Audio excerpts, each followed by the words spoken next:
Welcome back. Well, we just showed you the highlights, so now to dive a little deeper into the NSIC action from the weekend, we bring in our NSIC expert, David Brown, to talk some football today. So no overtime games this week. But no battles beyond the 60 minutes. But we did have some games that I thought would be closer and weren't, some games I thought would be blowouts and weren't. So what was the most impressive win, would you say, of this past weekend? I think easily it's Winona State, a battle of undefeated teams between the 5-0 Winona State Warriors and the 5-0 Sioux Falls Cougars, and it's Winona that comes away with a convincing victory. Now, to be fair, USF was without the NSIC's leading rusher in Max Mickey, who didn't play due to injury, and he's going to be out for a couple of weeks, actually, because of that leg injury. But Max Mickey has nothing to do with the Cougar defense, which gave up 31 points to Winona State. In the previous 5 games combined, the Cougars had given up just 31 points.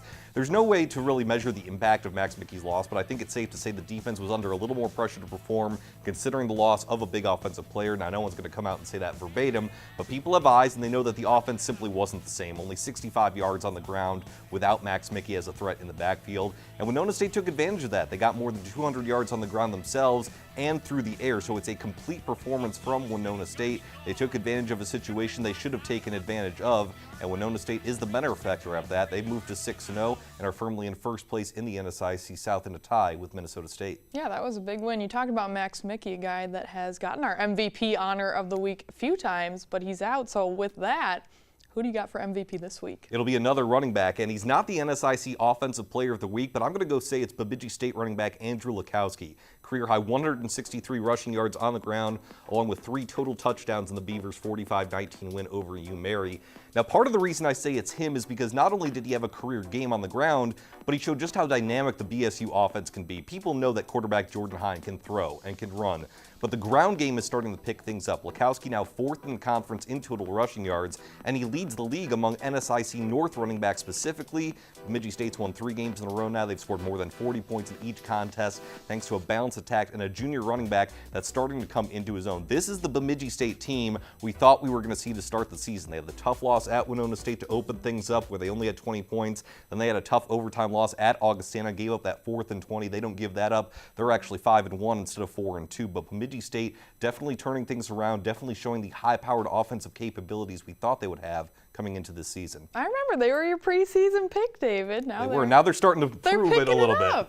Well, speaking of picking it up, a team that's on the rise this week, who do you think? I think it's Northern State. The Wolves had lost 3 in a row before a 28-20 win against Embassy Moorhead last week on Gypsy Days homecoming, and they followed that up with a Thursday night win at Minot State 27-19. Now, the key to both of those games has been timely defense. They hold the Dragons and their explosive offense to just 20 points. That was good. And then against Minot, the defense only allowed 10 of the Beavers' 19 points. They got a pick-6 interception return from Noah McPherson. So in the span of 6 days, the Wolves went from a 1-3 team with 0 momentum to a 3-3 team on the upswing. They have 2 very difficult games in the next 2 weeks. They're going to face Minnesota Duluth and Bemidji State, 2 of the preeminent favorites in the NSIC North, but both of those games are at home. So positive vibes right now in Aberdeen. We'll see if the Wolves can still be on the prowl after these next few weeks. On the prowl! I got to work in my NSIC puns when I can. I love it. Anyways, on the opposite end of the spectrum, a team that's falling this week. What do you think? It's unfortunate, but it's Southwest Minnesota State. They've lost 3 in a row now to sit at 2-4,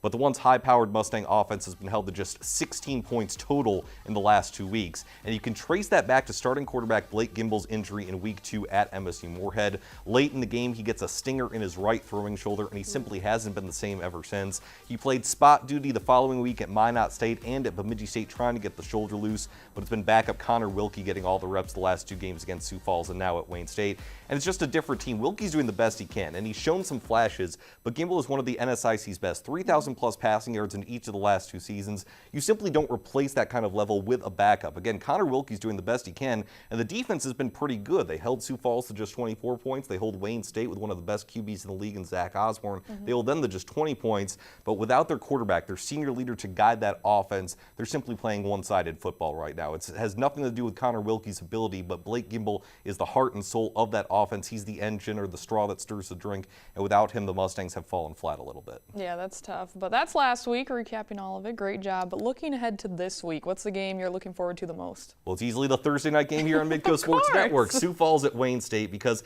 it's a benchmark for both teams to see who can step up the most. USF coming off its first loss of the season on a short week. Max Mickey is not going to be back. He's going to be out at least a couple of games with an upper leg injury that he suffered in practice before the Winona State game, and that's going to be the biggest key for the Cougars, is establishing the ground game. Same story for Wayne State. Quarterback Zach Osborne did not play 2 weeks ago at Augustana, came back last week versus SMSU, but he's still dealing with a ligament issue in his foot. Will he be available on a short week as well? Keep in mind for Wayne State, their 2 losses are by a combined 9 points. Had a field goal not been blocked in overtime a couple weeks ago against UMD, they could very easily be 5-1, which is USF's record. So with key offensive players not at 100% on both sides of the football, which team and more importantly, which players are going to step up for the Cougars and Wildcats respectively? That's going to be the main question on Thursday night. These are 2 of the better teams in not only the NSIC South, but the NSIC as a whole. Can the USF step up in the absence of Max Mickey? Again, as I mentioned, only 65 yards on the ground last week. Can Zach Osborne regain his form? He came back against SMSU,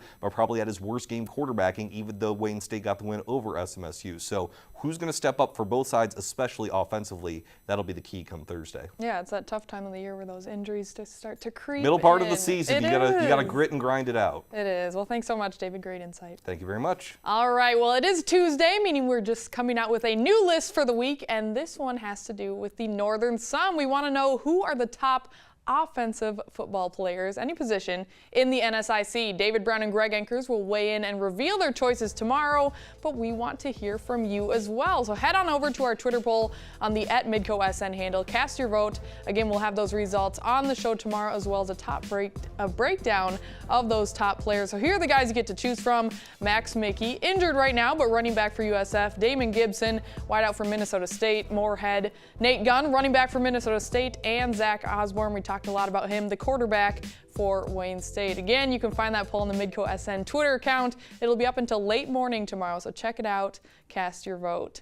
Coming up next, it's Coach Talk with USD's Bob Nielsen. Hear what he has to say about the Coyotes' big win over Youngstown State. And later, Jody and Jandy break down all the high school football action from this past weekend. Stay tuned. Midco Sports Tonight, presented by Avera Orthopedics.